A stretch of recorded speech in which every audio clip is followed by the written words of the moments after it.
Materi selanjutnya kita akan belajar tentang pengangguran.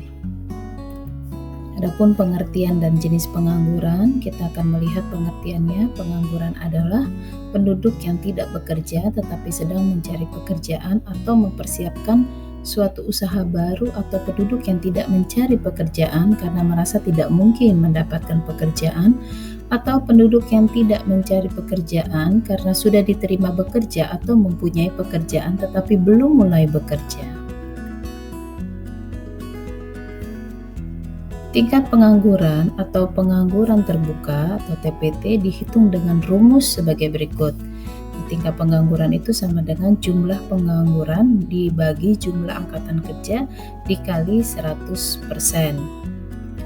Pengangguran yang terjadi pada suatu negara disebabkan oleh beberapa jenis, diantaranya adalah yang pertama, pengangguran ketidakcakapan. Nah, ini adalah pengangguran yang terjadi karena seorang mempunyai cacat fisik atau jasmani sehingga dalam dunia perusahaan mereka sulit untuk diterima menjadi pekerja atau karyawan.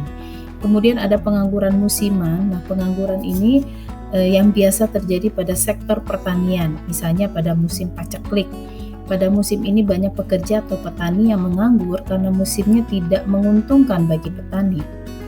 Kemudian ada pengangguran friksional atau peralihan, adalah pengangguran yang terjadi karena penawaran tenaga kerja lebih banyak daripada permintaan tenaga kerja, atau tenaga kerja yang sudah bekerja tetapi menginginkan pindah pekerjaan lain sehingga belum mendapatkan tempat pekerjaan yang baru. Kelebihan tersebut menimbulkan adanya pengangguran. Kemudian pengangguran karena upah terlalu tinggi, artinya pengangguran yang terjadi karena para pekerja atau pencari kerja menginginkan adanya upah atau gaji terlalu tinggi sehingga para pengusaha tidak mampu untuk memenuhi keinginan tersebut. Kemudian ada pengangguran struktural, yaitu pengangguran yang terjadi karena terdapat kelebihan faktor produksi, khususnya faktor produksi tenaga kerja.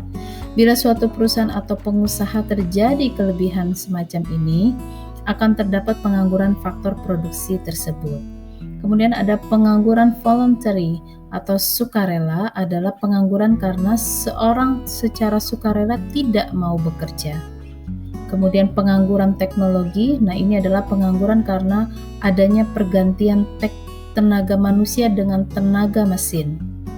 Kemudian ada pengangguran siklis atau konjungtur, adalah pengangguran yang terjadi karena menurunnya kegiatan perekonomian suatu negara atau terjadi resesi atau kelesuan ekonomi.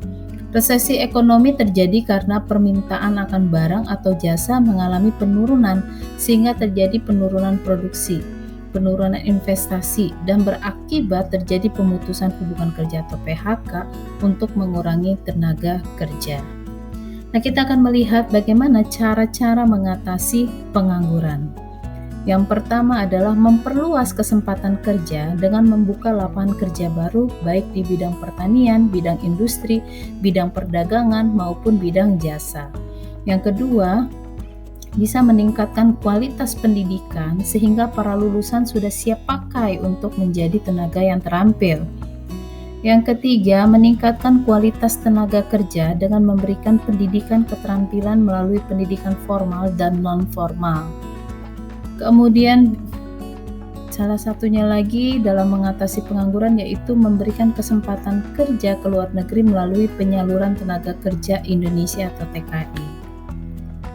Kemudian juga bisa mendorong tumbuh berkembangnya usaha-usaha atau industri rumah tangga. Dan yang terakhir, meningkatkan penyuluhan KB atau menekan laju pertumbuhan penduduk melalui penyuluhan KB tersebut, ya.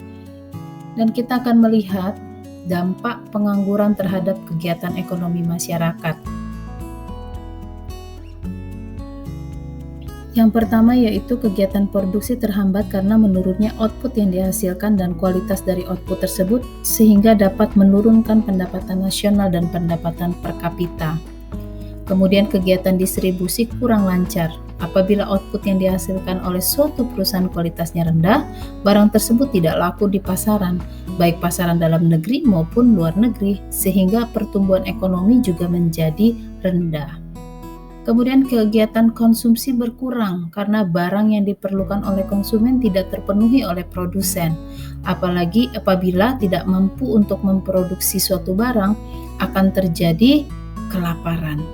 Nah, kita lihat lebih rinci dampak pengangguran, kita lihat dari segi ekonomi dan dari segi sosial.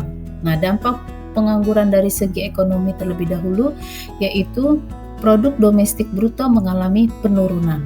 Ya, kemudian pendapatan nasional dan pendapatan per kapita juga menurun, menghambat investasi untuk usaha. Daya beli masyarakat akan barang dan jasa mengalami penurunan. Kemudian juga menimbulkan kelesuan usaha atau terjadinya resesi ekonomi. Kita akan melihat bagaimana dampak pengangguran dari segi sosial. Yang pertama, perasaan rendah diri. Di sini akan terjadi hilang atau turunnya kepercayaan diri. Kemudian gangguan keamanan masyarakat. Biaya sosial tinggi. Kemudian keretakan rumah tangga. Demikian mengenai pengangguran ya, dari kita lihat dari pengertiannya, kemudian cara-cara mengatasi pengangguran dan dampak pengangguran terhadap kegiatan ekonomi masyarakat. Terima kasih.